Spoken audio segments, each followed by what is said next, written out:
Ini sudah saya rekam, lalu di screen share. Bentar.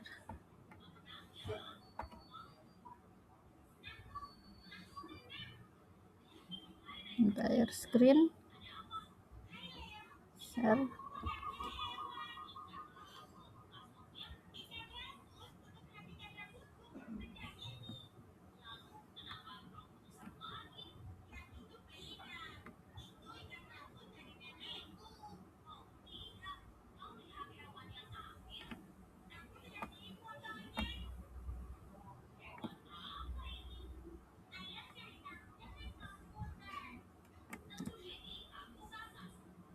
Nah, sudah terlihat ya.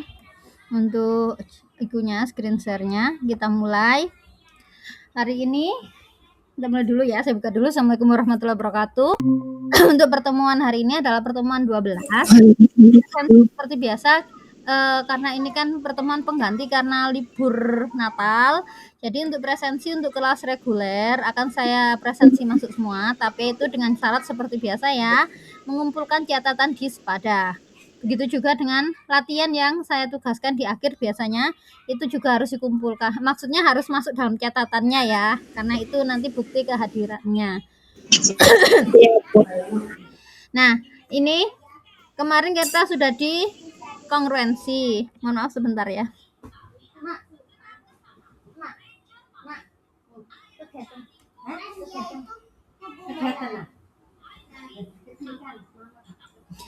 Mohon maaf ya, terlalu keras yang di belakang.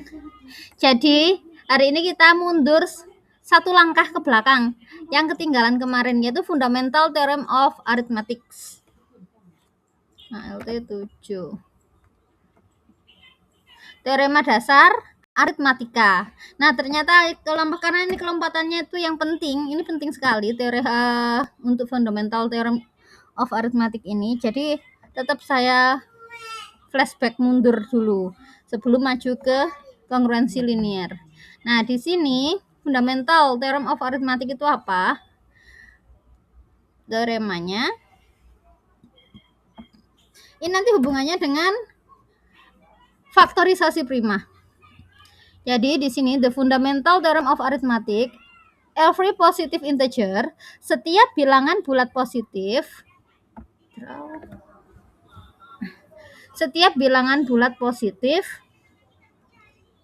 bentar. Baik.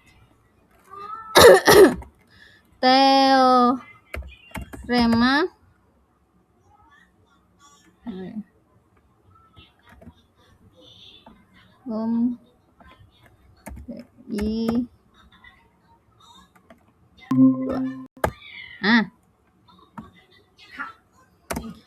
teorema dasar aritmatika. Isinya apa? Setiap bilangan bulat positif can be written uniquely as a product of primes. Dapat ditulis secara tunggal sebagai hasil kali bilangan-bilangan prima. Setiap bilangan bulat positif dapat ditulis secara tunggal sebagai produk, itu hasil kali ya. Hasil kali bilangan prima. With the prime factor in the product written in order of non-decreasing size. Dengan faktor prima pada hasil kali ditulis dengan urutan tak turun.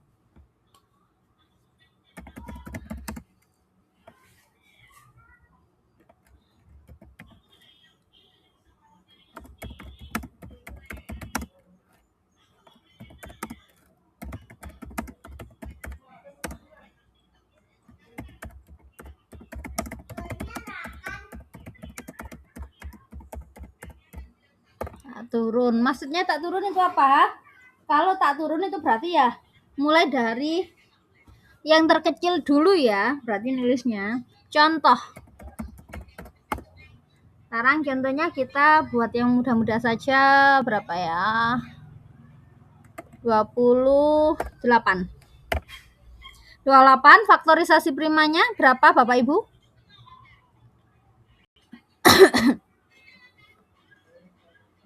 Berapa faktorisasi primanya? Bu Alfi? Bentar Bu, ngitung dulu.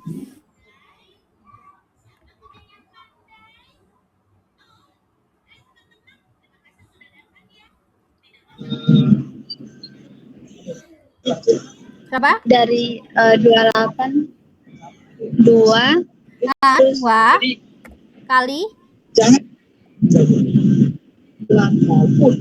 7 kali iya kan Bu? Iya benar. Iya. 2 kali 7 kali Kali 7. Sudah. Nah, ini yang dimaksud tak turun. Jadi dari yang kecil dulu tambah besar ke arah yang lebih besar atau sama.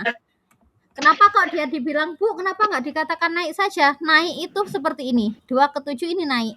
Tapi kalau 7 ke 7 ini kan tetap, itu namanya tak naik. Berarti dari Ya.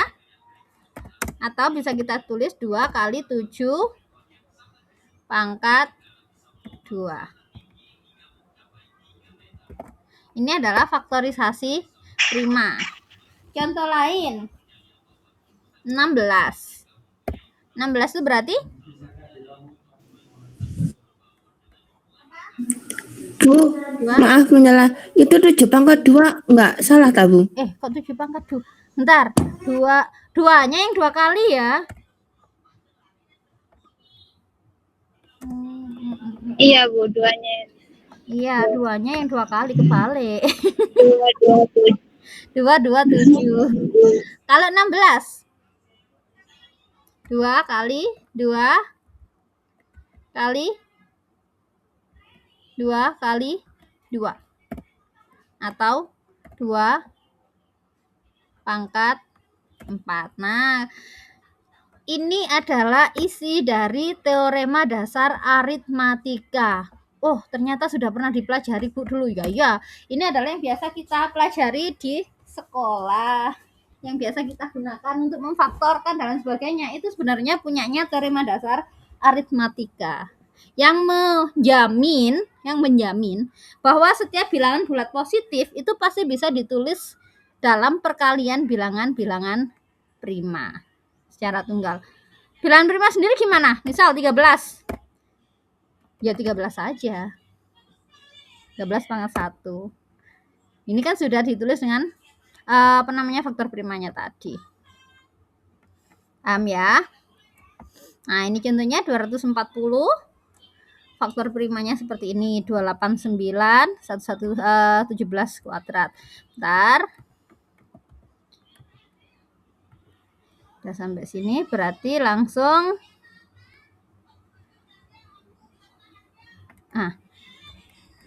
find the prime factorization of, tentukan faktorisasi prima dari 36, 39, 100, 289, 222 sampai 9999. Nah, kita pakai ini aja. Kalau yang kecil-kecil kan mudah. Temukan faktorisasi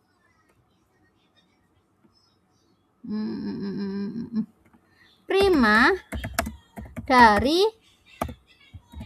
ini. Nah, seperti biasa ya, saya warnai merah. Ini berarti yang dikerjakan. Yang dikerjakan dan dikumpulkan di sepada.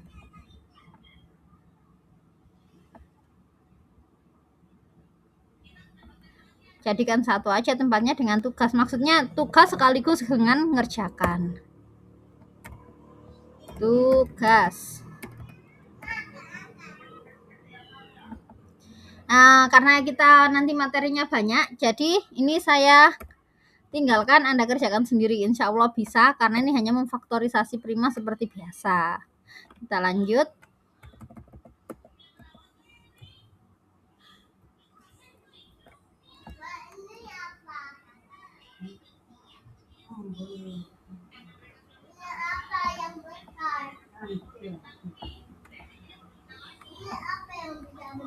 Ini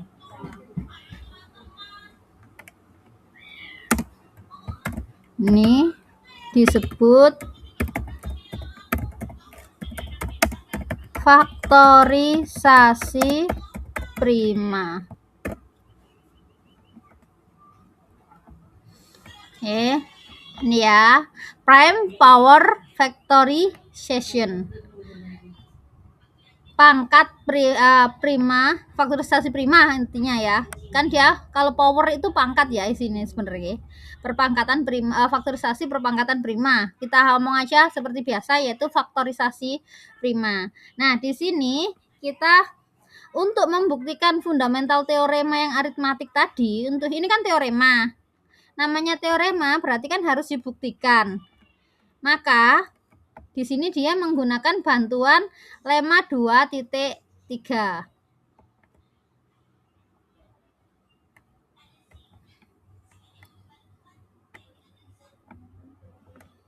Untuk membuktikan teorema yang utama di materi ini dibutuhkan lemma.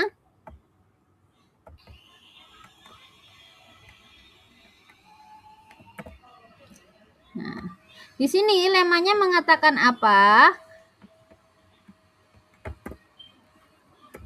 Lemma 2.3. Jika A, B, C bilangan bulat positif, A, B, C bull pos sedemikian hingga A, B sama dengan 1. Masih ingat nggak A, B sama dengan 1 ini apa?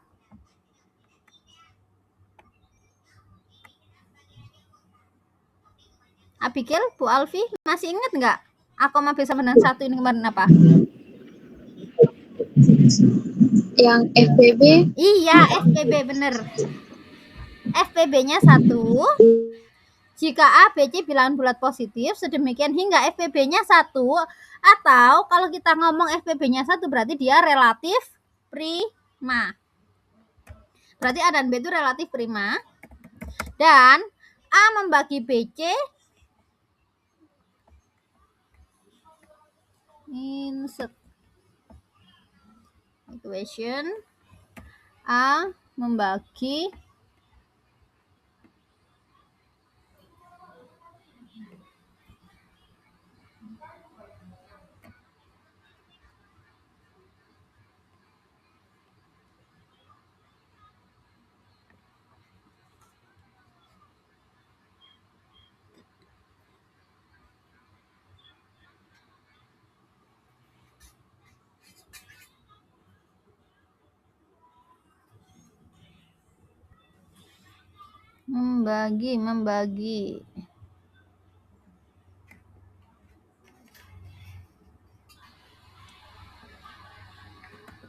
A membagi B kali C,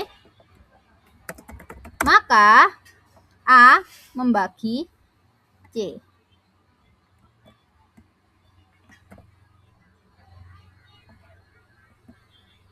Apa sih contoh dari lemma ini? Jadi ini ada 3 bilangan. A dan B itu relatif prima.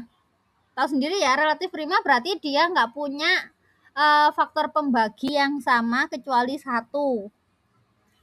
Lalu di sini kalau A-nya membagi B kali C, maka A pasti membagi C.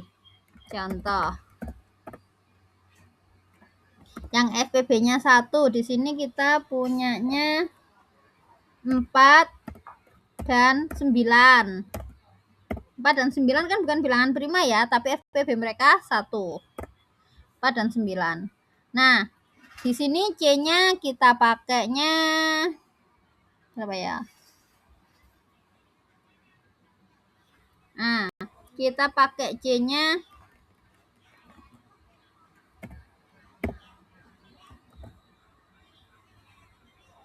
berapa? 72. Iya, benar lah.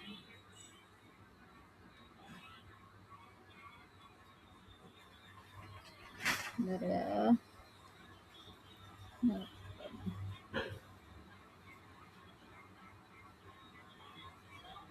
C-nya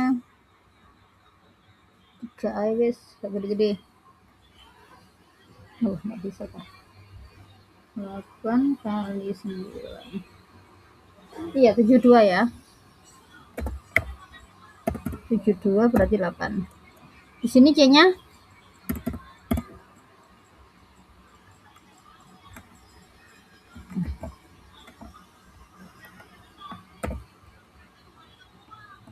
di sini kita tahu kalau 4 itu membagi 72. Nah, 72 itu kan sama saja dengan 4 membagi 9 kali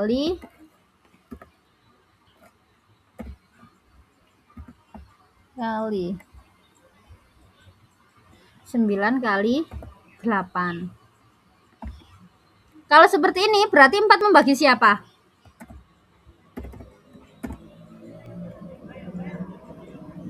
4-nya membagi siapa? Bagi 9 apa membagi 8-nya?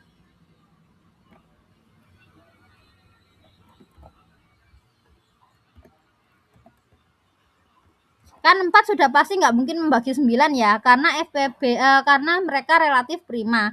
Maka 4 pasti akan membagi yang 8. Jadi ini maksudnya dari contohnya itu ya. Jadi kalau di sini kan 4 dan 9 relatif prima. Kalau 4 membagi kelipatannya 9, ini kan kelipatan 9 ya.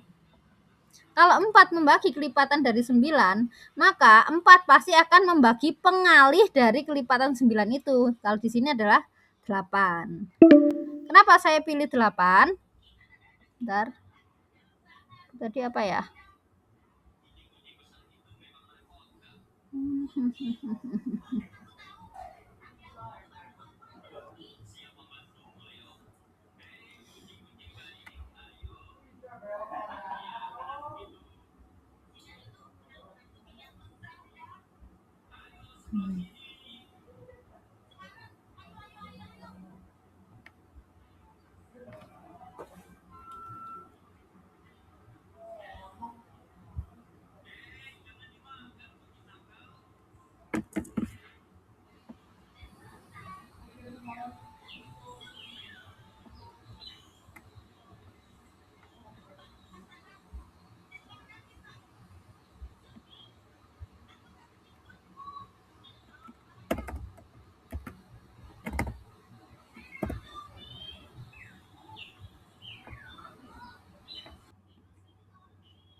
Nah, sudah terlihat ya share screen-nya?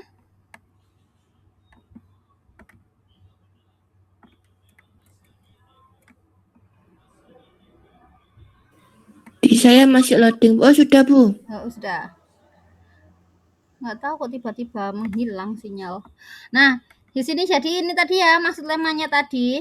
Jadi kalau ada dua bilangan yang relatif prima seperti ini, 4 dan 9 contohnya, itu dia kan relatif prima. Kalau 4 membagi kelipatan dari 9, maka 4 kan nggak mungkin bagi 9-nya. Pasti 4 itu akan membagi pengalih dari 9. Itu maksud dari lemma 2.3. Jika AB relatif prima, A membagi B kali C, maka A-nya pasti membagi yang C, bukan membagi B-nya, karena A dan B relatif prima. Itu lemma ini, dan di sini ada pembuktiannya. Karena AB relatif prima, maka ada bilangan bulat X dan Y sedemikian hingga AX plus BY sama dengan 1. Ini ya, ada proposisinya ya. Dengan mengalihkan keduanya dengan C, ACX dan BCY sama dengan C, jadi semuanya dikalikan dengan C. Maka berdasarkan proposisi 1.4, A membagi ACX ditambah BCY. Kenapa? Karena dia adalah kombinasi linear dari A dan BC. Ini. ACX sama BCY. A membagi ACX BCY karena dia adalah kombinasi linear dari A dan BC. Sehingga keduanya terbagi oleh A. Sehingga A-nya membagi C. Karena dia adalah bentuk kombinasi linear dari A dan BC. Ini ya, A dan BC. Masih ingat ya, FPB itu adalah bilangan bulat positif terkecil yang merupakan hasil dari kombinasi linear ini. Nah, kalau ada bilangan kombinasi linear dari A dan BC yang lain, ini ya, kombinasi linear dari A dan BC, maka dia akan terbagi oleh A. Kenapa? Karena FPB-nya A dan B itu adalah 1. Jadi A membagi C.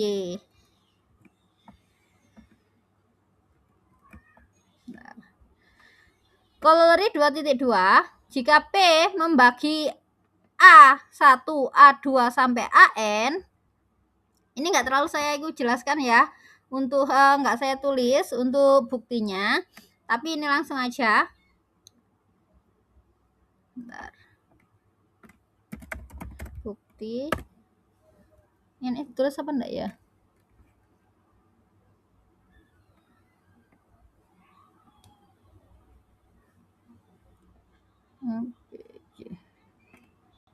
Bentar.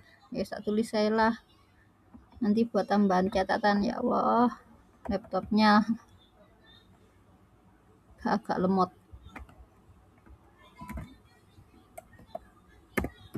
Nah, di sini ya. Ini A, B sama dengan 1. FPB-nya A dan B itu 1. Maka kita lihat proposisinya.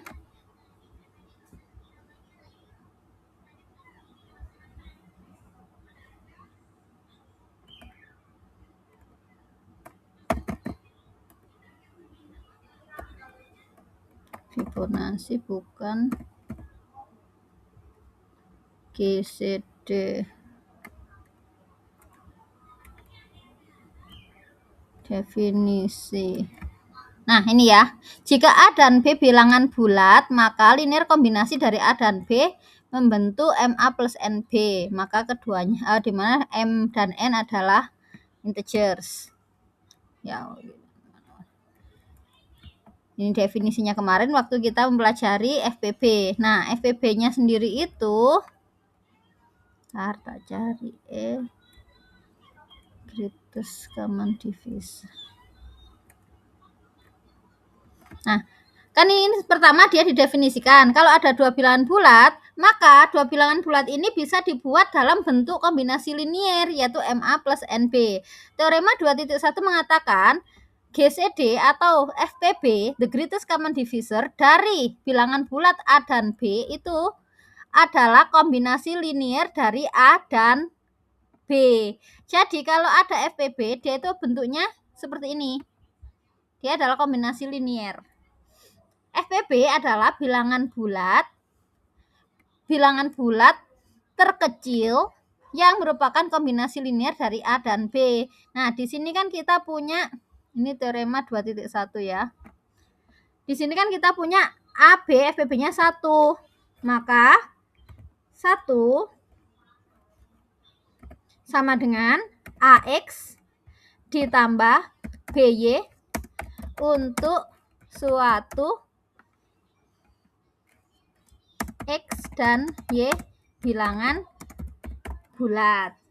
Maka 1 sama dengan AX plus BY ini adalah kombinasi linear terkecil. 1 ini adalah kombinasi linear terkecil dari A dan B. Ini dijamin oleh Theo 2.1.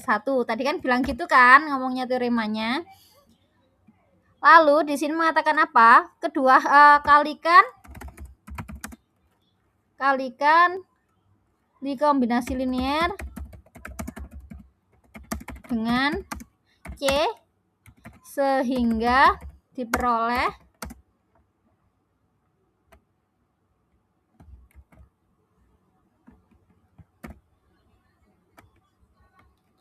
satunya dikali C, AX C, B Di sini maunya pakai ya AXC, B, bentar saya tak taruh tengahnya, ACX sama BCY.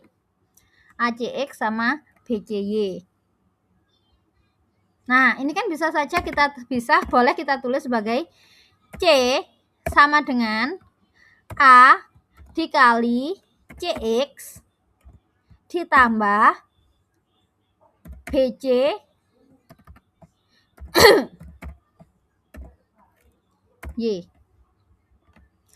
Maksudnya apa sih? Nah, maksudnya di sini, ternyata mau mempertunjukkan bahwa ternyata C itu adalah kombinasi linier. C itu adalah kombinasi linier dari A dan BC. Dimana kalau tadi kan AX BY. Nah, sekarang jadinya ACX BC dengan Y. Ternyata C itu adalah kombinasi linier dari A dan BC.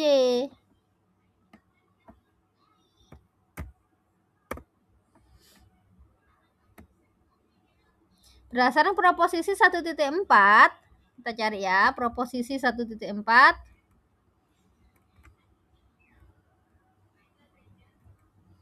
Definisi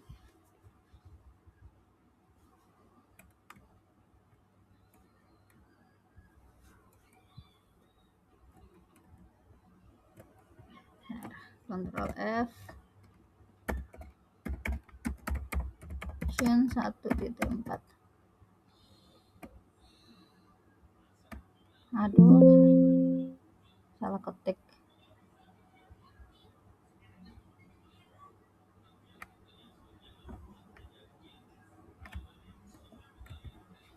Proposition.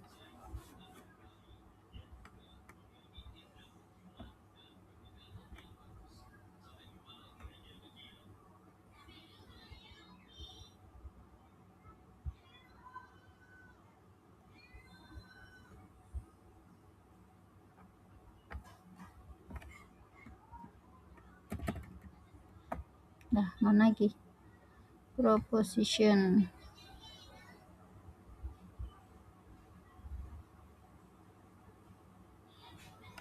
Nah, dari sini berarti. Proposisi 1.4. 21 14 berarti di bab 1.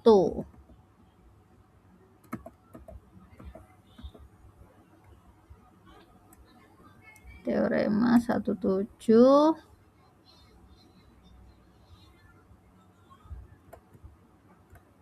Nah, ini ya.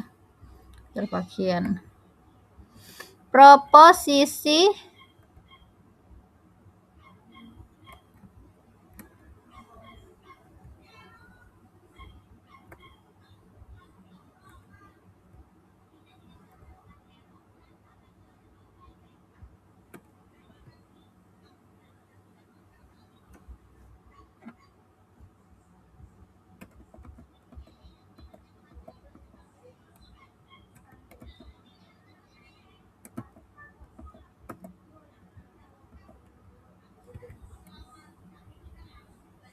maaf ya lama nyarinya.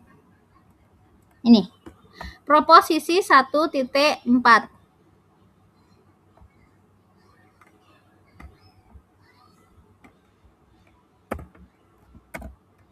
Nah, ini ada proposisi 1.4. Proposisi ini mengatakan apa?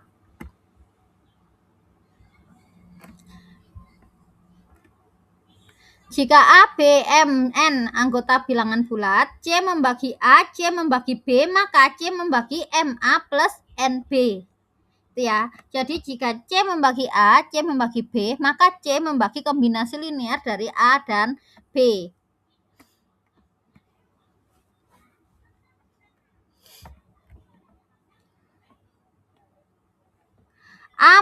di sini berdasarkan proposisi 1.4, A membagi ACX ditambah BCY.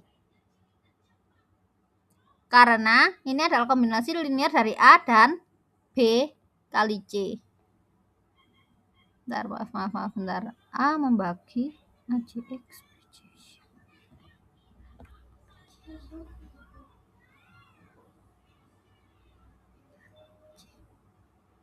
B kali C. C itu, oh maaf ini kan udah diketahui ya. Pertama ya, A akan membagi B kali C. Diketahui. Nah, dari diketahui kan A membagi B kali C. Ini ya, akan membagi B kali C. Akan juga membagi dirinya sendiri. A membagi B kali C dan A membagi A.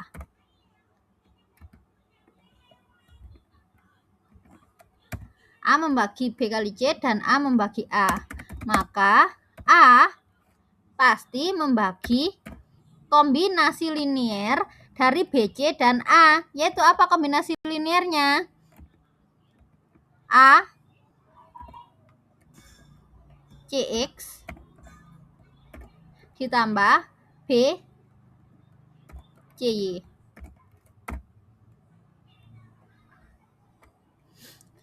A membagi BC dan A membagi A. Maka A membagi A kali CX ditambah BC kali Y. Itu proposisi 1.4.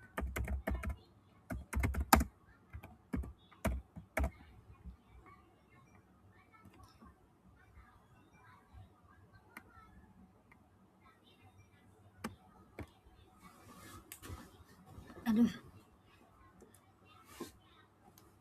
Nah,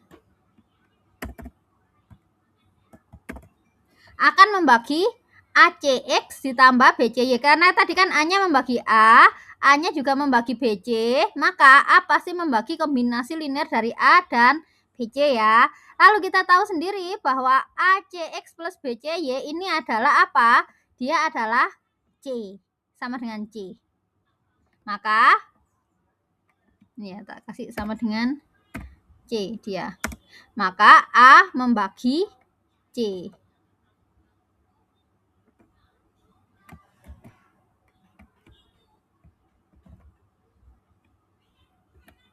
A membagi C. Sudah terbukti ya. Jadi di sini kan dia mau membuktikan kalau ada AB yang relatif prima, maka AB relatif prima dan A membagi BC, B kali C. Misal A, B, C bilangan bulat.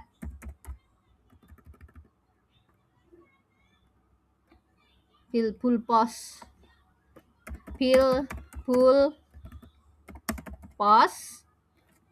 di mana A, B FPB-nya 1 dan A membagi BC akan dibuktikan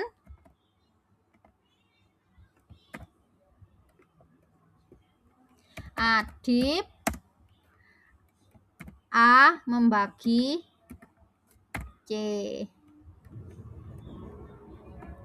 Nah, ini tadi ya, sudah terbukti. Nah, kita lanjut.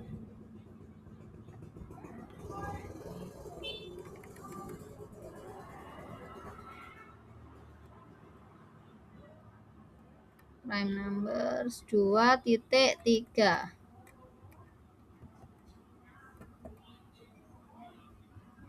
Oke, lemanya sudah terbukti. Kita lanjut ke corollary. Untuk apa sih ini tadi? Untuk membuktikan teorema dasar aritmatika tadi. Tapi kita masih mau lanjut dulu ke yang lain. Di sini ada corollary 2.22. Akibat 2.2. Dia mengatakan apa? Jika P membagi A1 A2 kali A1 kali A2 kali AN sampai AN, di mana P itu adalah prima dan A1 A2 sampai AN adalah bilangan bulat positif, maka pasti ada bilangan bulat I sedemikian hingga I-nya itu antara 1 sampai N. Ingat, di sini kan indeksnya dari 1 sampai N ya. Sedemikian hingga P membagi AI. Maksudnya apa sih? Kalau P membagi hasil kali A1 sampai AN ini, P-nya kalau membagi ini, P-nya bilangan prima, maka P pasti membagi minimal 1 dari A ini. Entah A5, entah A6, entah A7. Boleh 2, Bu? Boleh. Boleh 3? Boleh. Jika P membagi A1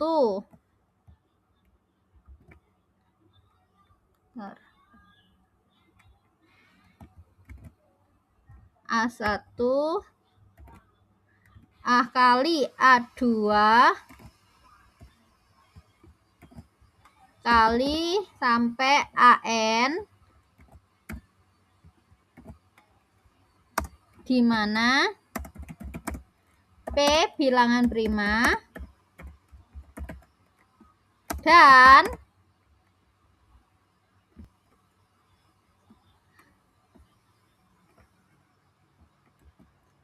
A1 sampai AN ini adalah bilangan bulat positif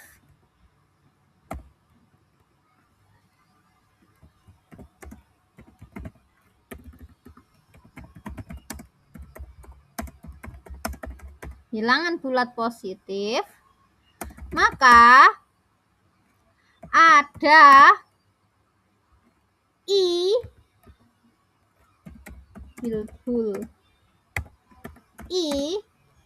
I-nya dari berapa?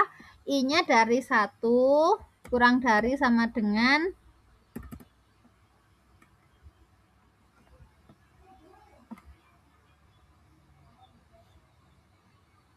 I-nya itu 1 I sampai N. Bilangan bulat positif I dengan I-nya antara 1 sampai N sedemikian hingga P membagi AI.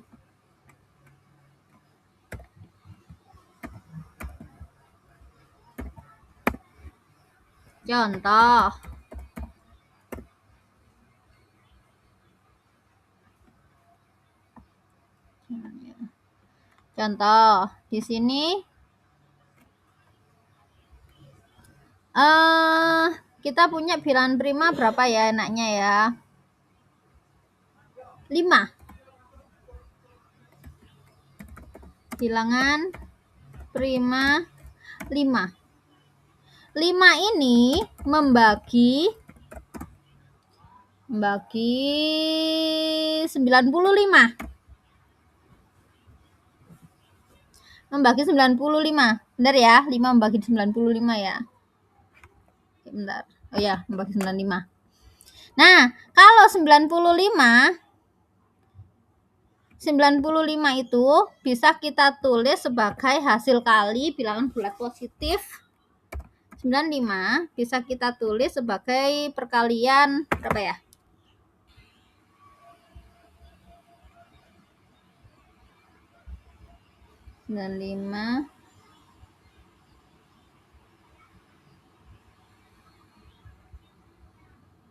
Oh, jangan 95 wes. 5 ini membagi 100. Oke, 100 bisa kita tulis sebagai hasil kali 10 kali 2 kali 5. Nah, ini misal ini A1, ini A2, ini A3 kan. 5 membagi hasil kali 10 kali 2 kali 5. Maka dari akibat 2.2 mengatakan apa? Pasti ada salah satu bilangan ini yang terbagi oleh 5. Nah, di sini kita lihat yang terbagi oleh 5 siapa? 10 dan 5. Minimal 1 bilangan pasti akan terbagi 5. Itu adalah maksud dari 2.2.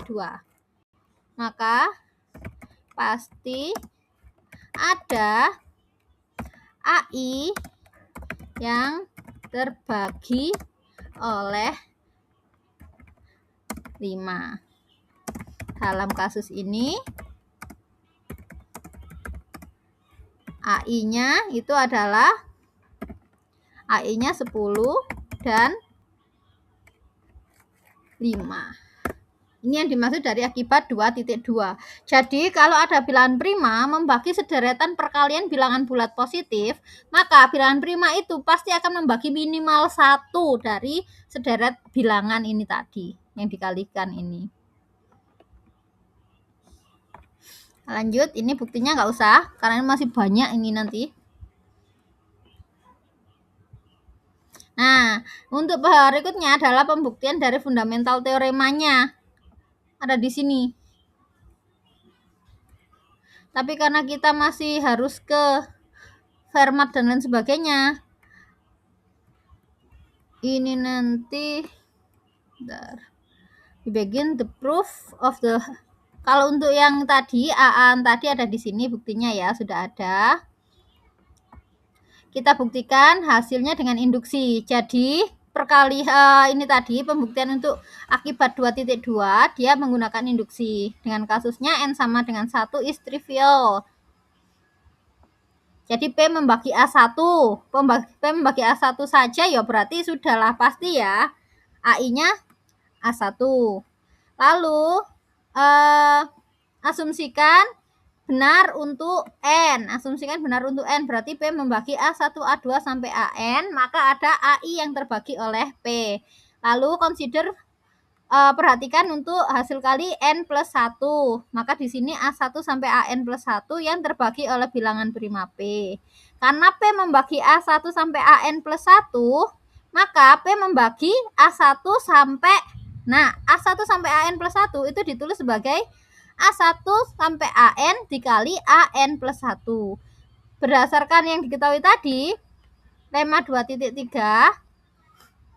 kan lemma 2.3 tadi mengatakan apa? P kan ternyata membagi A1 sampai AN, asumsinya ya, dari langkah asumsi. Atau P membagi AN plus 1. Karena kan di sini P membagi A1 sampai AN atau P membagi AN plus 1. P-nya membagi salah satu itu ya. Jika, nah kasus 1, kasus pertama, jika P membagi sampai AN dari hipotesis induksi, maka ada integer I, ada bilangan bulat I, antara 1 sampai N, sehingga P membagi AI, tadi yang sudah diasumsikan. Konsekuensinya, P membagi AI, consequently, secara selanjutnya, kasus kedua, P membagi AI untuk beberapa I dari 1 sampai N plus 1. Hal ini merupakan establish the result.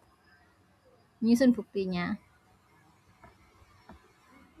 Jadi saya kasih bahasa Inggrisnya aja. Jadi nanti kalau mau buktinya ini pakai bisa dilihat di YouTube ya. Kalau misal memang kurang, nanti di pertemuan kita bisa tanyakan ini. Kalau sekarang mungkin belum nyambung ya. Nanti setelah nyatat mungkin akan ada sedikit nyambung. Tapi inti dari akibat 2.2 ini sudah terpegang lah, meskipun buktinya masih sulit.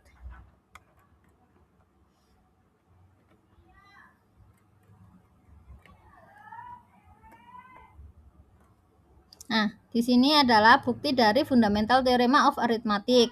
Pertama, kita tunjukkan bahwa every positive integer dapat ditulis sebagai hasil kali bilangan prima dengan minimal satu cara. Ini ya.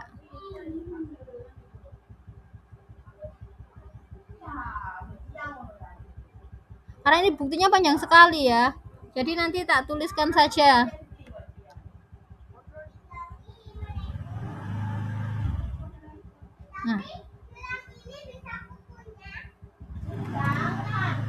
Nah, untuk bukti-bukti yang masih panjang ini nanti saya jelaskan sendiri aja, bukan di waktu yang sekarang ini, nanti akan saya selipkan sendiri untuk pembuktian berbahasa Indonesianya.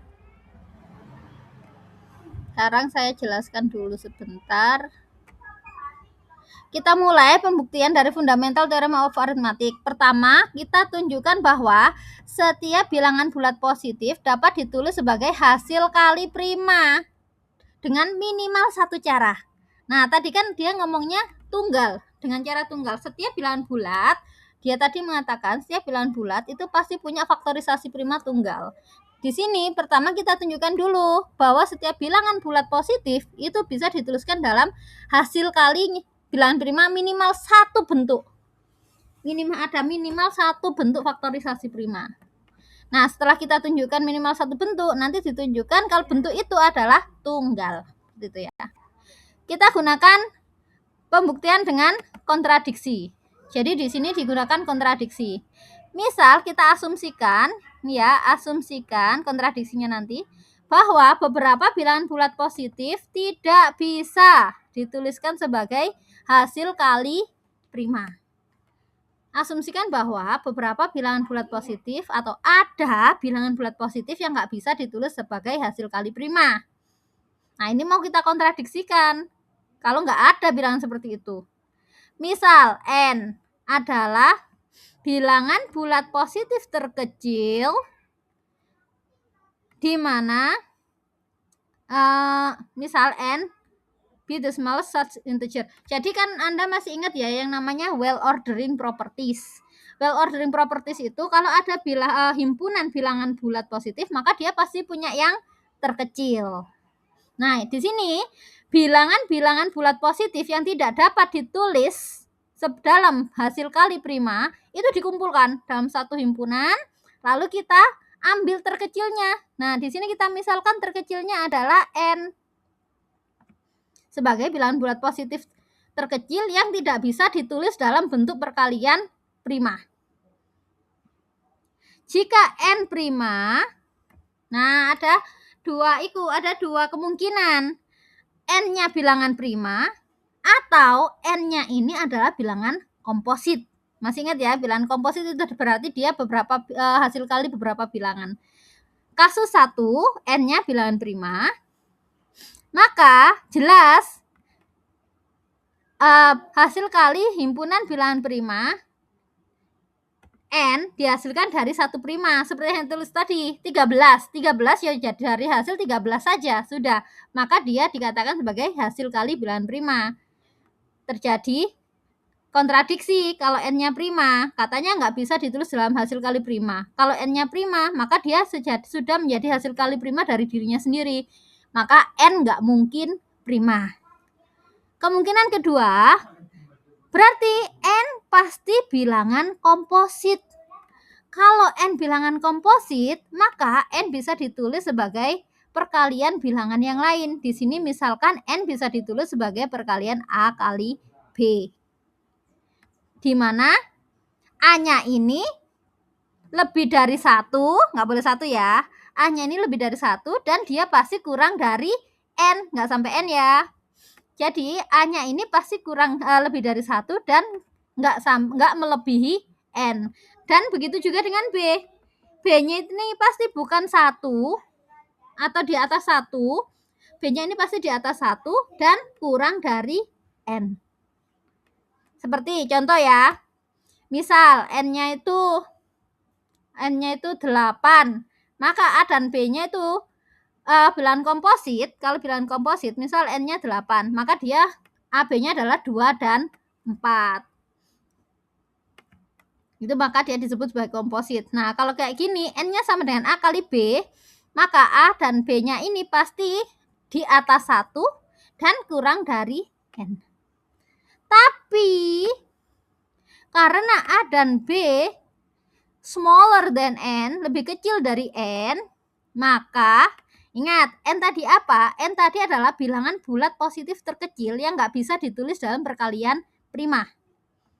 Yang nggak punya perkalian prima. Tapi A dan B ini kan tadi kurang dari N. Oh, berarti A dan B ini pasti punya perkalian prima. Maka A dan B pasti bisa ditulis dalam perkalian prima karena dia kan lebih kecil dari N. Maka dia berarti A dan B itu nggak masuk dalam himpunan bilang-bilangan yang tidak bisa ditulis dalam perkalian prima. Gitu ya. Karena N-nya kan terkecil, A dan B lebih kecil lagi, berarti A dan B di luar himpunan yang nggak bisa. Karena N sama dengan A kali B, dan A tadi bisa ditulis dalam bentuk perkalian prima, B bisa ditulis dalam bentuk perkalian prima, maka kita simpulkan bahwa N bisa ditulis dalam bentuk hasil kali prima. Loh, terjadi kontradiksi. Kenapa? Karena N tadi katanya nggak bisa ditulis dalam bentuk prima. Terjadi kontradiksi di sini ya. Tapi ternyata setelah dibuktikan, N itu bisa dibentuk dalam perkalian prima.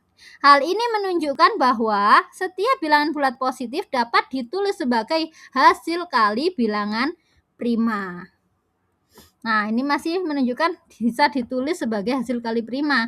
Sekarang kita akan menunjukkan bahwa di hasil kali bilangan prima yang ditunjukkan tadi itu tunggal.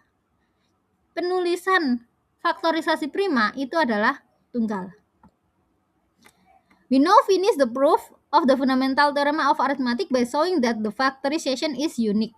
Kita akan menyelesaikan bukti dari teori dasar aritmatika ini dengan menunjukkan bahwa faktorisasinya itu tunggal. Kalau yang atas tadi menunjukkan bahwa setiap bilangan bulat positif minimal pasti punya minimal satu bentuk primanya, bentuk perkalian prima. Nah, di sini kita mau tunjukkan tunggalnya. Misal, ada bilangan bulat positif yang memiliki lebih dari satu bentuk faktorisasi prima. Jadi kita gunakan kontradiksi lagi ya. Misal, ada bilangan bulat positif yang memiliki lebih dari satu bentuk faktorisasi prima. Maka berdasarkan well ordering properties, kita tahu bahwa ada bilangan bulat minimalnya N yang memiliki the least two different factorization into primes. Jadi semua bilangan-bilangan bulat positif yang punya faktorisasi prima lebih dari satu bentuk perkalian, itu kita kumpulkan. Maksudnya bentuk perkalian itu gimana? Contoh ya. Misal 12 itu kan perkaliannya bentuknya adalah 2 pangkat 2 kali 3 ya. 2 pangkat 2 kali 3. Ada nggak bentuk lain selain 2 pangkat 2 kali 3? Nggak ada kan? Nah, ini untuk menunjukkan itu tunggal, kita misalkan. Misal ada bilangan-bilangan bulat positif yang memiliki lebih dari satu bentuk faktorisasi prima. Contoh, misal dia punya 2 pangkat A kali 3 pangkat B, satunya dia punya lagi 2 pangkat A kali 3 pangkat B plus 1, misal seperti itu. Kan beda ya itu udah. Nah, bilangan-bilangan yang faktorisasi primanya lebih dari satu itu dikumpulkan jadi satu himpunan, ke dalam satu himpunan. Sesuai dengan well ordering properties, maka ada bilangan bulat positif terkecil dari anggota-anggota himpunan itu. Nah, di sini dimisalkan N. Berarti N ini adalah bilangan bulat terkecil yang memiliki lebih dari satu faktorisasi prima. Misal, bentuk faktorisasi primanya N itu adalah P1, P2 sampai PS, dan bentuk faktorisasi keduanya itu adalah Q1 kali Q2 sampai QT. Nah, karena dikatakan dia punya dua bentuk ya. Di mana P1, P2 sampai Q1, QT semuanya adalah bilangan prima, di mana P1 kurang dari P2, kurang dari sama dengan P2, kurang dari sama dengan PS, dan Q1 kurang dari Q2, kurang dari sama dengan QT. Ingat ya, penulisan faktorisasi prima tadi tak naik ya. Lanjut.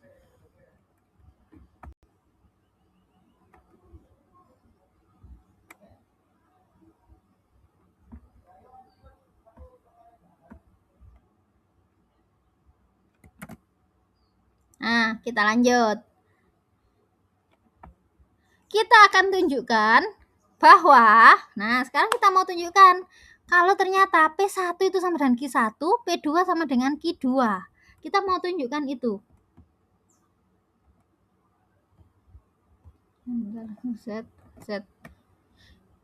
Kita mau tunjukkan kalau ternyata perkaliannya itu sama, P1 itu ternyata sama dengan Q1, P2 sama dengan Q2, dan seterusnya.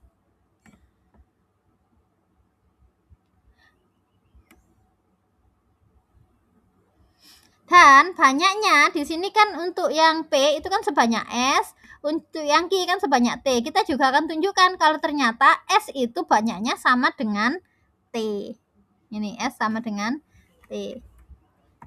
Untuk menunjukkan P1 sama dengan Q1, asumsikan. Ini kontradiksi dalam kontradiksi ya. Asumsikan bahwa P1 tidak sama dengan Q1. Dikontradiksikan nanti. Andai P1 tidak sama dengan Q1, maka kalau masih ingat ya, bukan triple Pythagoras. Kalau di analisis real, Anda ketemu dengan yang namanya trikotomi, sifat trikotomi. Kalau ada dua bilangan bulat yang tidak sama, maka kemungkinannya apa? Kemungkinannya P1 lebih dari Q1 atau kemungkinan kedua P1 kurang dari Q1. Ada dua kemungkinan ini kan, karena dia tidak sama. Dengan by interchanging the variable if necessary, we can assume that P1 kurang dari Q1. Maka karena P1 kurang dari Q1, kita asumsikan bahwa P1 kurang dari Q1. Hence, maka P1 kurang dari QI untuk semua I. Kenapa gini? Karena kan Anda di sini kan tadi sudah tahu ya, Q1 itu yang terkecil. Q1 itu terkecil di antara semua Q1 sampai QT.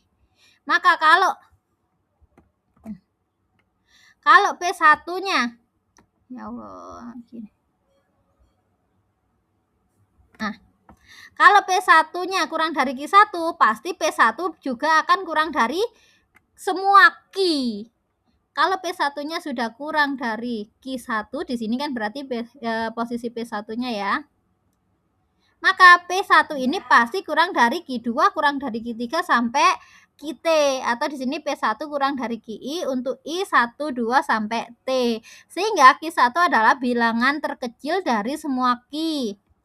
Karena P1 tidak membagi Q1. Kenapa? Karena P1 itu prima, Q1-nya juga prima, dan katanya tadi beda, pasti nggak membagi ya. P1 tidak membagi Q1, nggak akan membagi QI untuk semua I, tapi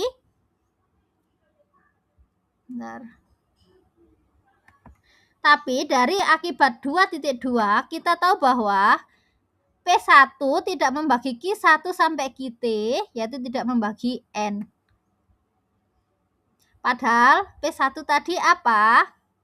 Kan tadi kalau lori 2 atau akibat 2 tadi kan mengatakan kalau P membagi ini semua, maka P membagi salah satunya, P membagi A1 atau membagi A2 atau membagi sampai AN. Tapi di sini P tidak membagi A1 sampai AN kan tadi. Sebentar. Mana tadi? Nah, karena di sini kan P1 ternyata nggak membagi semua QI kan. Tapi dari kalori 2.2 kita lihat bahwa di sini kan P1 harusnya membagi N kan, karena P1 itu adalah perkalian prima dari N. N kan sama dengan P1 kali sekian ini, berarti P1 kan membagi N. Tapi ternyata di sini dikatakan P1 tidak membagi Q1 sampai QT, dan kita tahu Q1 sampai QT ini hasil kalinya adalah N. Terjadi kontradiksi, katanya P1 membagi N. Tapi setelah dihitung-hitung kok P1 tidak membagi N. Terjadi kontradiksi. Jadi kita simpulkan bahwa P1 sama dengan Q1. Dan N per P1, N dibagi P1 itu sama dengan P2 sampai PS. Dia sama dengan Q2 sampai QT. P1-nya dihilangkan ya. Karena N per P1 adalah bilangan bulat yang lebih kecil dari N, ya kan ya? N per P1 kan lebih kecil dari N. Dan karena N adalah bilangan bulat positif yang faktorisasi primanya bisa ditulis lebih dari satu bentuk. Tadi kan gitu ya, N tadi kan anggota himpunan bilangan-bilangan yang faktorisasi primanya bisa ditulis lebih dari satu bentuk. Lalu di sini ada ternyata NP1 itu bisa ditulis sebagai P2 sampai PS, Q2 sampai QT. Karena N per P1 bilangan berarti N per P1 ini lebih kecil dari N, tapi dia masih bisa dibentuk dalam 2 hasil kali prima. Dalam bentuk 2 hasil kali prima, yakni P2 sampai PS dan Q2 sampai QT. Maka terjadi kontradiksi. Kenapa kontradiksinya? Berarti kan harusnya N per P1 ini anggotanya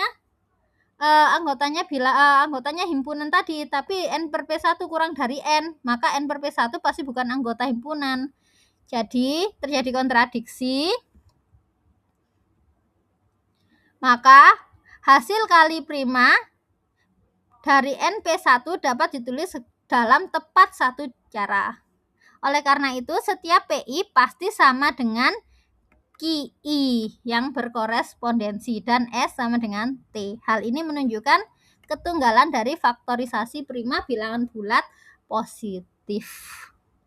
Itu ya, isi dari ini adalah bukti dari ini fundamental theorem of arithmetic. Copy.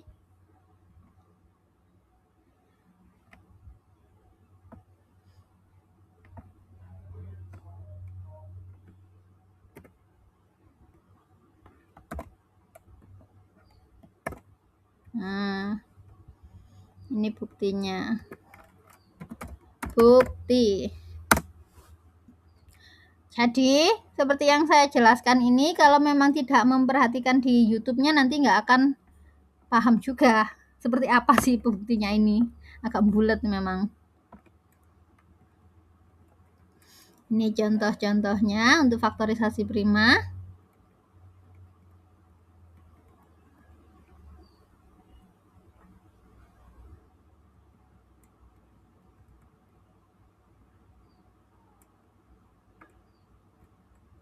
Nah, sekarang kita akan menuju ke LCM, Least Common Multiple, atau kalau dalam bahasa Indonesianya itu adalah KPK.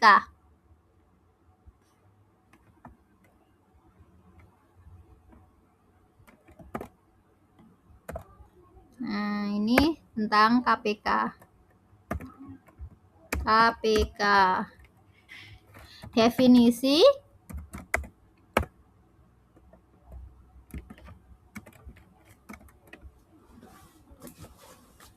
sudah mau 2:30. Sudah mau jam 2 ternyata. Definisinya, the least common multiple of two positive integer A and B is the smallest positive integer that divisible by A and B.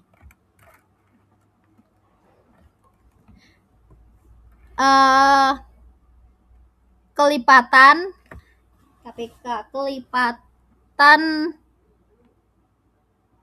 kalau KPK apa ya dalam bahasa Indonesia ya? Least common multiple, kelipatan bersama terkecil. KPK dari bilangan bulat A dan B adalah the smallest positive integer terkecil, bilangan bulat positif terkecil yang terbagi atau dapat dibagi oleh A dan B. Contoh. Sekarang kita punya misal A-nya kita punya 6 dan B-nya kita misal punya 4. Nah, himpunan kelipatan dari 4 dan 6, kelipatan 4 dan 6 ya. Himpunan kelipatan 4 dan 6 itu berapa saja? Himpunan bilangan-bilangan yang dapat dibagi oleh 4 dan 6. Sini ada 12. Habis 12 dapat 4, 6. Berarti Bawahnya itu nggak bisa 12 kali 2, 24. Selain 24, ada 36 yang bisa sama-sama dibagi 6 dan 4. Ada berapa ya? 48 ya. Dan seterusnya. Nah, bilangan bulat terkecil yang bisa dibagi 4 dan 6 dari himpunan ini adalah 12. Maka KPK bilbul terkecil yang bisa dibagi oleh 4 dan 6 adalah 12. Maka KPK dari 4 dan 6 adalah 12. Atau kita tuliskan dengan simbol. Kalau FPB kan kurungnya bulat ya. Kalau KPK kurungnya kotak. KPK dari 4 dan 6 sama dengan 12. Seperti ini ya. Nah, ini kemarin saya ketinggalan, mangan tak cari kok nggak ada tentang KPK. Nah, ini dinotasikan A kotak kurung kotak ya, pakai kurung kotak A, B. Ini dinotasikan A, B. Nah, ini notasinya KPK.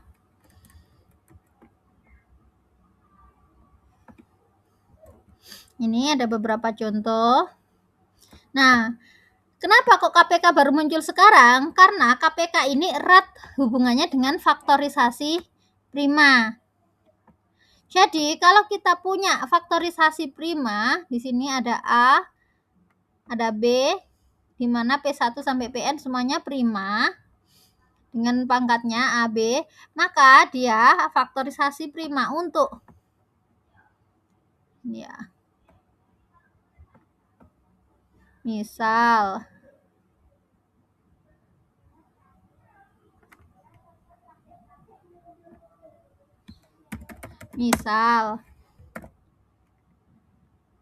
A itu bentuknya P pangkat 1 A1, P2 A2, Pn AN. Jadi A-nya itu faktorisasi primanya P1 sampai Pn dengan pangkat seperti ini. B-nya juga dapat difaktorisasi prima P1 sampai Pn dengan faktorisasi dengan pangkat seperti itu, di mana PI bilangan prima. Maka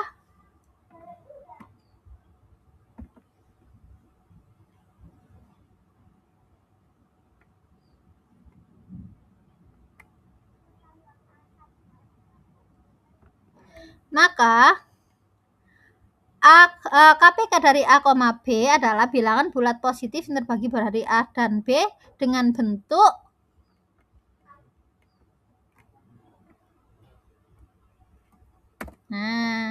maka KPK dari AB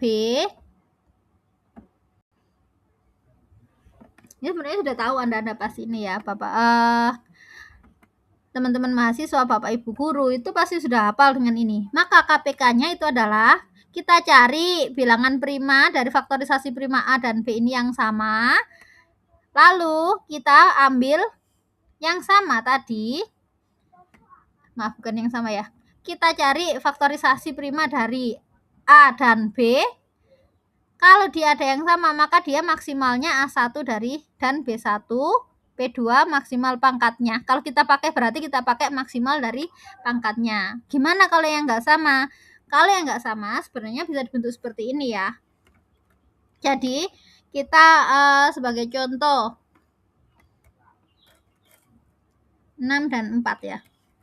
4 itu kan faktorisasi primanya berarti 2 pangkat 2. 6 itu kan tadi faktorisasi primanya dia berarti 2 dan 3. 2 pangkat 1. 3 pangkat 1. Loh, kalau kayak gini kan di sini ngomongnya sama. P1, P2 sampai Pn. B-nya juga P1, P2 sampai Pn. Bagaimana kalau nggak sama kayak gini? Nah, sebenarnya Yang tidak ada, di sini 4 kan tidak punya faktorisasi prima 3 ya. Sebenarnya tuh dia tuh punyanya gini. 3 pangkat 0. Jadi 4 itu faktorisasi primanya dapat ditulis sebagai 2 pangkat 2 kali 3 pangkat 0. 3 pangkat 0 kan 1 ya. Nah, kita cari KPK-nya, maka KPK 4 dan 6 itu adalah faktorisasi prima yang sama dengan pangkat maksimal. Maksimal A1 B1-nya. Berarti di sini adanya 2 dan 3 ya. Berarti 2 dengan pangkat maksimalnya dari 6 dan 4 yaitu maksimalnya ada 2. Lalu di sini ada 3. 3 pangkat maksimalnya itu adalah 1 dan 0, berarti maksimalnya 1. Maka KPK-nya di sini sama dengan 12. Itu yang dimaksud. Jadi kalau nggak ada itu maksudnya apa? Kalau nggak ada itu berarti dia pangkatnya 0. Bukan berarti dia nggak ada sama sekali. Jadi faktorisasi primanya yang sama dengan pangkat terbesar atau maksimal. Itu ya KPK. Di mana maksimal XY denotes larger and maximum of XY. Lemma 2.4.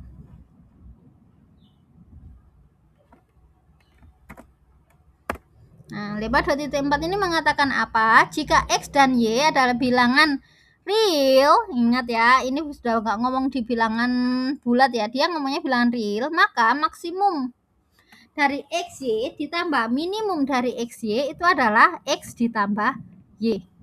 Ya toh, kalau ada dua bilangan, maksimumnya ditambah minimumnya, ya pasti maksimumnya ini misal maksimumnya ternyata X. Berarti minimumnya pasti Y. Itu adalah lemma 2.4. Guys, nggak usah bukti ya ini ya.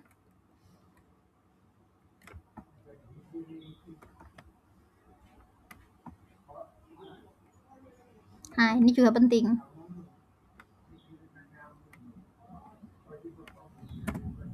Teorema 2.5.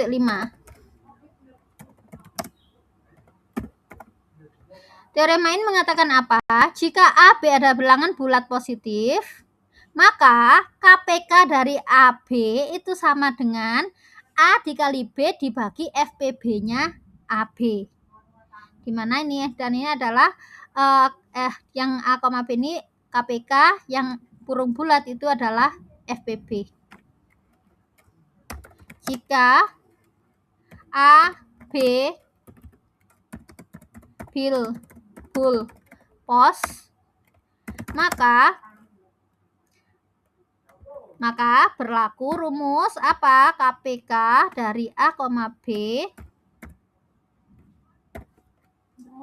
HP saya.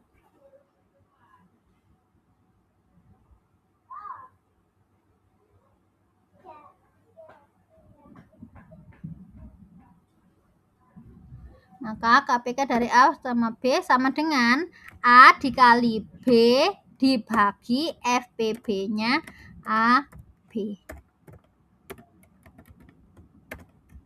Contoh. Kalau ada dua bilangan, tadi ya 4 dan 6 ya, 4,6. Katanya tadi kan KPK-nya 12 ya. KPK-nya dia 12.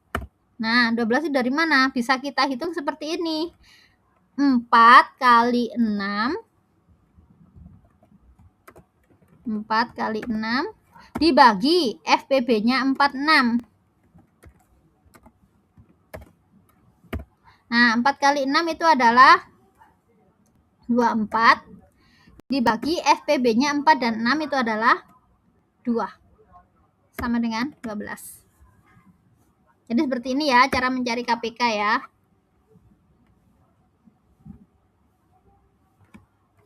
Ini dari teorema 2.5. Kita nggak usah pembuktiannya ya, sudah ikut.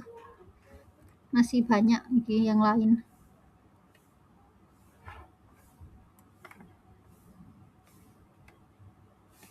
Nah, akhirnya muncullah lemma 2.5.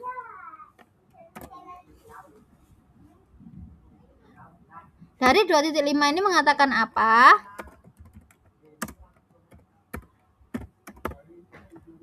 Misal MN adalah relatif prima, bilangan bulat positif yang relatif prima. Misal M, N, bul, pos. Lalu dia relatif prima, M dan N relatif prima, atau yang kita tulis berarti FPB M dan N itu sama dengan 1 ya.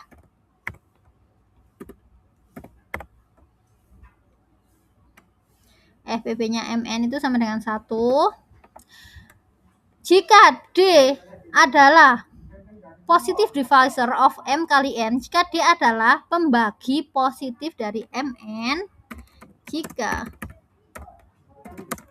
D pembagi positif dari M kali N, maka ada unique pair of positive divisor D1 dari M dan D2 dari N sedemikian hingga D itu sama dengan D1 kali D2. Maka ada pembagi tunggal, pasangan tunggal. Ada pasangan tunggal positif.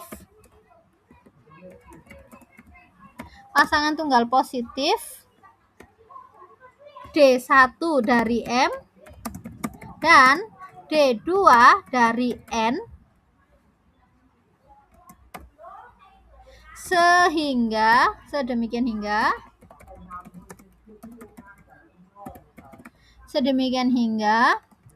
D itu sama dengan hasil kali dari D1 dan D2. Apa sih maksudnya? Nah, maksudnya seperti ini.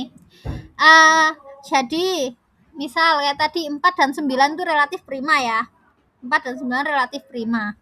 Lalu, ada yang membagi 4 kali 9. 4 kali 9 itu kan berarti 36. Yang membagi 4 kali 9 itu berarti 6, misal. Ya, bentar, tak ke sini. Contoh. M-nya 4, N-nya 9. Nah, sekarang ada 6 yang membagi 4 kali 9. 4 kali 9 itu berarti 36 ya. 6 kan membagi 36 ya. Maka 6 ini pasti ada kombinasi D1 D2 tadi, di mana D1-nya itu dari 4 dan D2-nya dari 9. Ini di mana 4,9 tadi kan FPB-nya 1. Nah, FPB-nya 1 ya. Ada yang membagi-bagi, maka ada bilangan yang berapa? 6 itu sama dengan 2 kali 3, di mana 2-nya itu dari 4, 3-nya itu dari 9. 2 dari 4 dan 3 dari 9. Sedemikian hingga D sama dengan D1 kali D2. Itu maksud dari yang pertama ya. Conversely, sebaliknya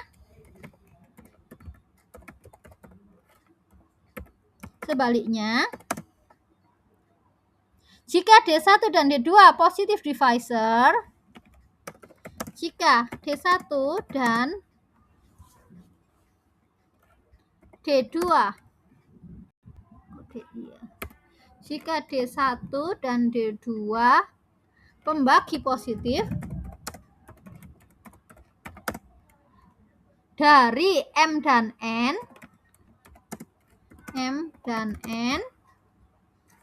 maka D sama dengan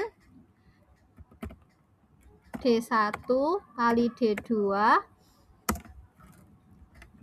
maka D sama D1 dan D2 adalah pembagi positif juga dari M kali N. Jadi kalau yang pertama tadi, kalau ada pembagi positif dari M kali N, maka D ini pasti bisa dibentuk dari D1 kali D2. D1-nya dari M, D2-nya dari N. Lalu sebaliknya apa? Jika ada D1 dari M dan D2 dari N, pembagi positif dari M ya, D1 pembagi positif M, D2 pembagi positif N, maka pasti akan ada D yang bentuknya D1 kali D2 yang juga pembagi positif dari M kali N. Intinya bolak-balik. Ya, lemma 2.5. Pembuktiannya kita lewati.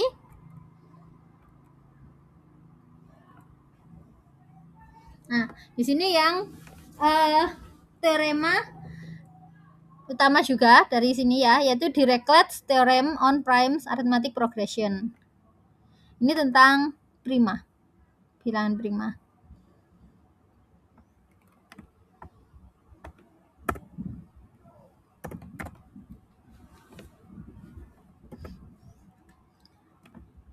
Misal A dan B relatif prima. Relatif prima itu berarti AB, sama dengan 1 ya. Relatif prima. Misal AB sama dengan 1 atau relatif prima. Oh, bulan positif ya. A, B, bull, pos, relatif prima. Maka arithmetic progression AN plus B, N-nya 1, 2, 3 memuat tak hingga banyaknya bilangan prima. Maka arithmetic progression aritmatika dengan bentuk AN ditambah B, N-nya sama dengan 1, 2, 3 sampai tak hingga, memuat tak hingga banyak bilangan prima. Ini Dirichlet Theorems. Ini salah satu teorema yang terkenal juga. Nah, proposisi 2.2 akhirnya di sini diturunkan dari Dirichlet Theorems. Itu ada proposition 2.2 ini ya, proposisi 2.2 yang mengatakan apa? Nah, tadi kan kita mengamalkan KPK, setelah FPB kita belajar KPK, faktorisasi prima, lalu kita belajar KPK, sekarang kita belajar ke bilangan prima lagi. Proposisi 2.2 mengatakan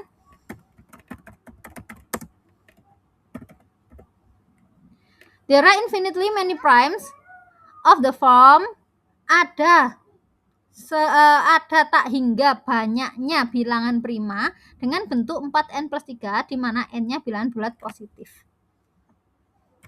Terdapat tak hingga banyak bilangan prima dengan bentuk 4n ditambah 3 di mana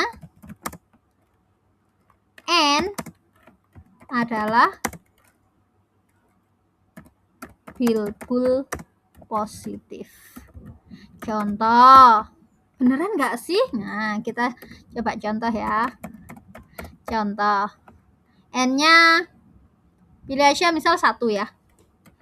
N sama dengan 1.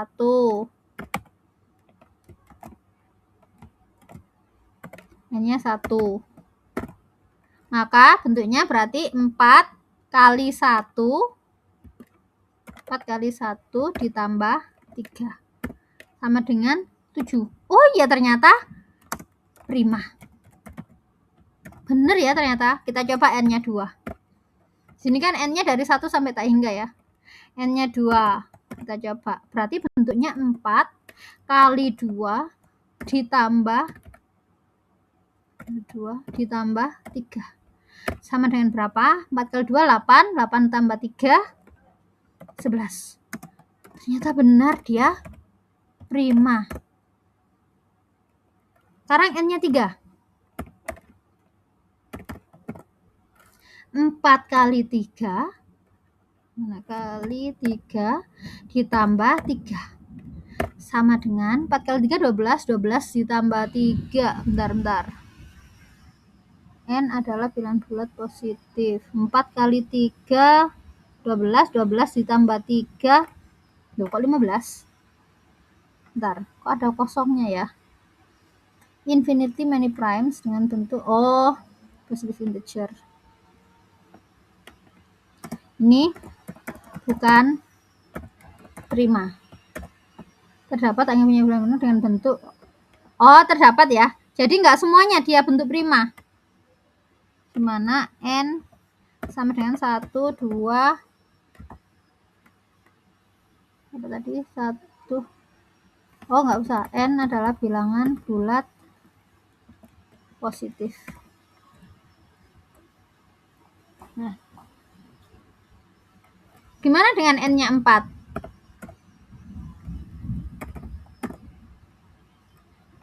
4 kali 4 ditambah 3 sama dengan berarti 16 tambah 3 19. Prima. Ternyata setelah kita lihat dari sekian banyaknya yang kita coba ini lebih banyak menghasilkan prima daripada yang bukan prima.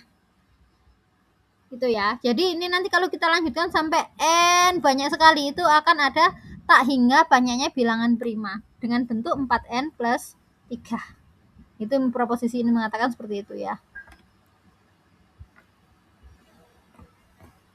Lemma.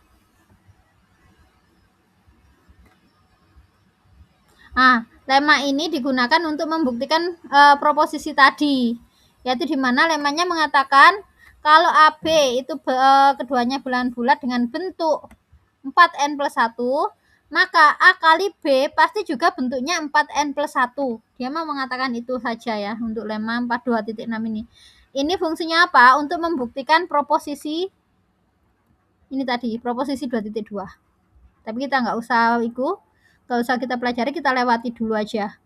Nah, ini tadi untuk yang pertama tadi mencari faktorisasi prima dari E sampai L. Tadi sudah saya ikukan ya. Bentar, kita lihat ya sampai bawah. Sebenarnya kita masih ada ini ya, faktorisasi integers dan Fermat numbers. Bilangan Fermat. Tapi waktunya nggak cukup, ini sudah mau 2:30, sudah mau habis ya jamnya. Fermat numbers, kita lewati juga Fermat numbersnya.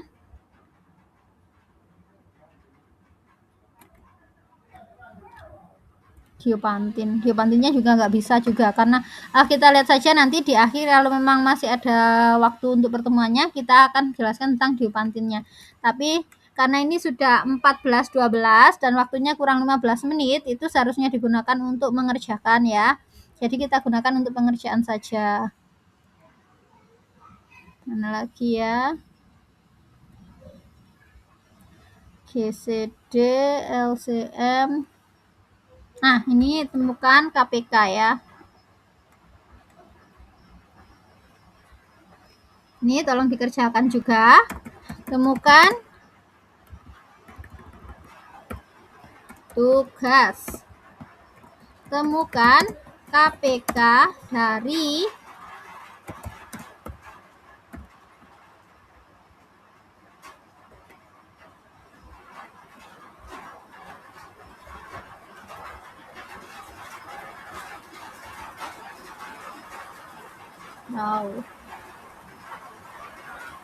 warna merah. Nah, temukan KPK dari ini. Ini tolong dikerjakan. GCD.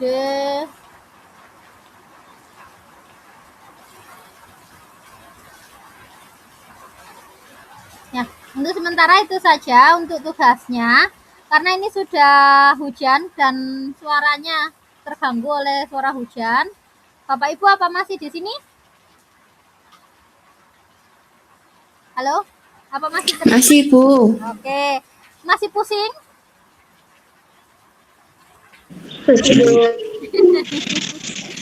Ya, jadi Masih begitu keliling. iya ya, bertanya? Ada yang bertanya? Apakah ada yang bertanya? Halo? Pertemuan 13 ya kita ya. Sepertinya tidak ada, Bu. Tidak ada dulu ya, masih pusing ya, dikerjakan aja dulu, dicoba dulu. Untuk mencari KPK-nya tadi ada teknik dan rumusnya ya, bisa dicoba-coba. Berarti terima kasih untuk pertemuan hari ini. Mohon maaf, ini banyak terganggu sinyal, terganggu hujan juga. Saya akhiri. Assalamualaikum warahmatullahi wabarakatuh. Waalaikumsalam, Bu. Ya, saya tutup ya. Nanti saya upload seperti biasa. Waalaikumsalam, Bu.